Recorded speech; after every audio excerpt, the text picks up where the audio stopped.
Hello, Shafiq here. Hope you're good. Hope your day is going well. And welcome to the second part of this weekly blog, if you like, about acknowledging mental health and mental health within men and overcoming it. So yesterday we spoke about recognition, realization that something is wrong with you and looking out for the signs. And today, the second part, we're going to be talking about the want to change. And for me personally, my journey of overcoming my trials with my clinical depression, clinical anxiety, my two suicide attempts, and realizing that something had to change. Crucially, I had to want this to change. There's no point doing more of the same and expecting different results. Now that happens regarding my empowerment coaching, or in my mental health, or my physical coaching, whatever it might be. You have to mix things up, and you have to change, and you have to want to change it. You have to want to change it.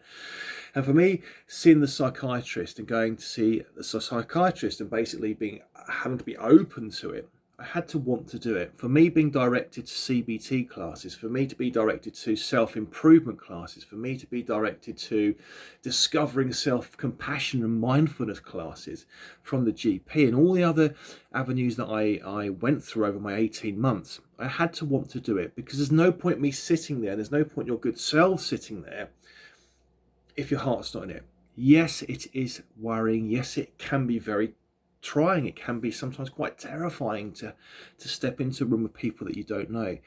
But crucially, you have to want to make the change, because you cannot go down that path any further. And I remember a number of occasions, Dina would hold my hand quite literally and wait in the car park for me to come out after my 2-hour sessions with these groups, because it was worrying. And there were times where I could have just turned around and not gone there.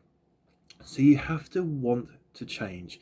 You have to want and take a good look inside yourself to say, I can't do this anymore, because you've recognized it from yesterday's blog to now say, I want to have that change. And that want could be a very personal journey for you. That want could be quite literally like a want for having that cup of coffee in that morning, the want to see something through, the want for that fix of a McDonald's, whatever it might be.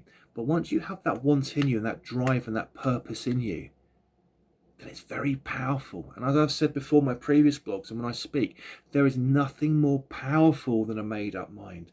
And that power comes from you. And that power comes from you saying, I want things to change.